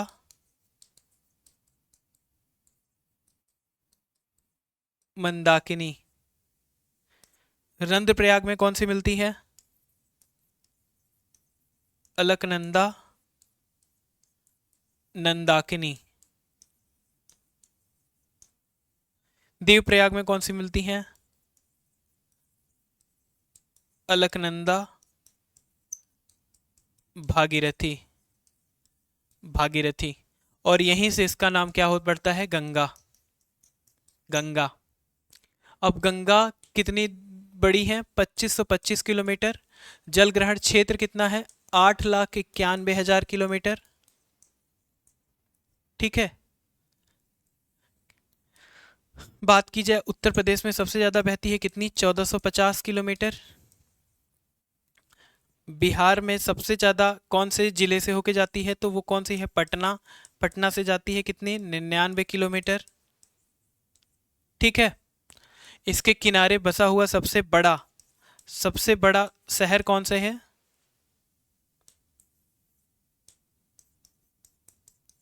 बसा हुआ सबसे बड़ा शहर कानपुर। कानपुर। ठीक है। फिर जब ये कहा जाती है बांग्लादेश में, तो इसको किस नाम से जानते हैं? बांग्लादेश में इसको पद्मा के नाम से जानते हैं। पद्मा के नाम से जानते हैं। सारी नदियां इससे आके मिलती हैं। एक नदी ऐसी है जो इससे निकलती है, वो कौन सी नदी है? कमेंट करके बताइए। ठीक है। अच्छा, इसमें कुल दाएं से और बाएं से मिलने वाली नदियां ढेर सारी हैं। उसमें से सोन, गंगा, पुनपुन, हुगली, कुछ ऐसी नदियां हैं जो दाएं तरफ से मिलती हैं, बाकी सब बाएं किनारे से मिलती हैं, तो वो भी महत्वपूर्ण हो जाती हैं। ठीक है। Which of the following countries does not border the Caspian सागर? कैस्पियन सागर का जो फॉर्मूला है वो होता है रुक तू आई। रुक तू आई। अब देखो क्या है।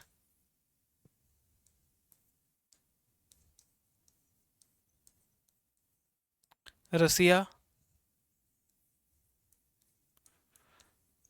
Kazakhstan, Turkmenistan,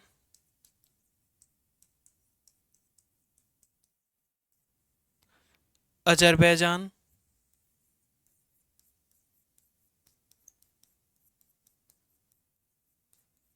plus Iran. अब देख लीजिए कौन सा है। रसिया नहीं लगा हुआ है, ये बताना है ना कौन सा है नहीं लगा हुआ है। तो ना तो रसिया है, ना कजाकिस्तान है, ना अजरबैजान है। उज्बेकिस्तान हो जाएगा। उज्बेकिस्तान। ठीक है।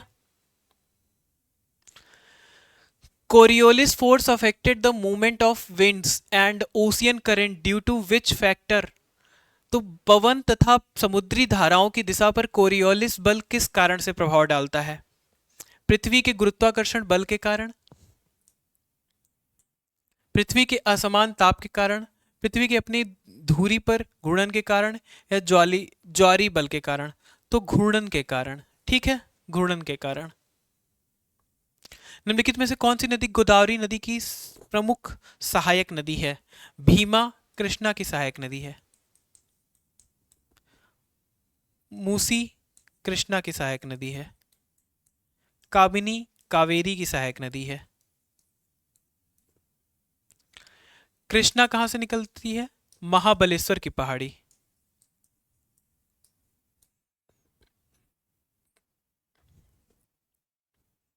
गोदावरी कहां से निकलती है? त्रयंबकेश्वर की पहाड़ी।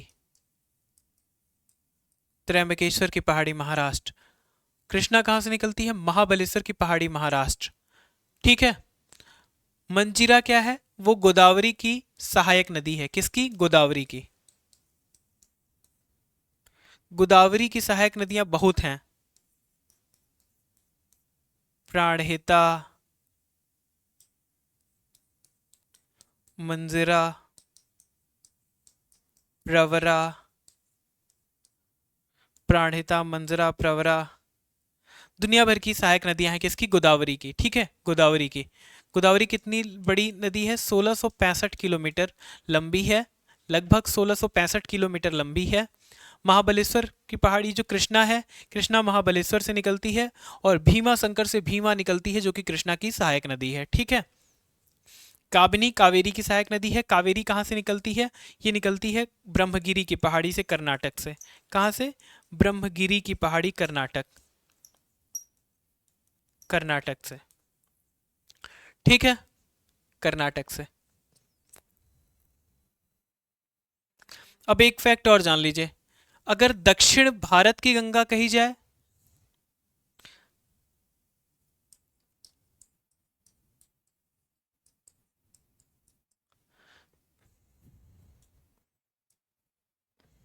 आप इतना जान लीजिए, south Indian Ganga of south Indian अगर कहा जाए, गंगा ऑफ साउथ इंडियन मतलब कि दक्षिण भारत की, खाली आप सुन लीजिए, दक्षिण भारत की गंगा अगर कही जाए तो कावेरी, दक्षिण गंगा कही जाए तो गोदावरी। ठीक है, कोई कंफ्यूजन नहीं होगा मुझे उम्मीद है। जहां तक आवास योजना, जो प्रधानमंत्री आवास योजना है, इसके संबंध पे विचार करना है। इसके उद्देश्य क्या है?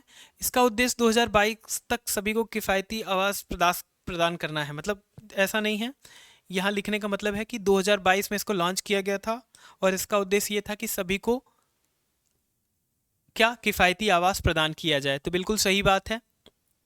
आवास योजना के अंतर्गत it is implemented only in rural area, तो ये खाली रूरल एरिया के लिए नहीं है, अर्बन एरिया के लिए भी है, अर्बन एरिया एज वेल। ठीक है, तो ये वाला गलत हो गया, दूसरा वाला केवल एक सही हो गया यहाँ पे। अब क्या बताना है? मॉडल स्किल लोन योजना के संबंध में निम्नलिखित कथनों पर विचार करें। यह कौशल विकास पाठ्यक्रम करने वाले छात्रों को ऋण प्रदान करती है। It is implemented by the ministry of finance, नहीं, मिनिस्ट्री ऑफ फाइनेंस नहीं, कौशल विकास मंत्रालय, कौशल विकास मंत्रालय द्वारा, MSDM द्वारा। ठीक है,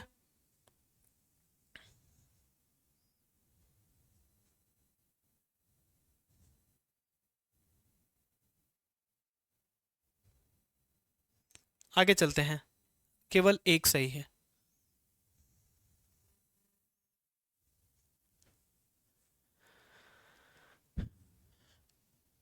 विश्वकर्मा योजना, यह परंपरागत कारीगरों के कौशल विकास एवं वित्तीय सहायता पर केंद्रित है। बहुत, it was launched in 2023 under the ministry of MSME। बिल्कुल सही है, वित्त मंत्रालय की सहायता से।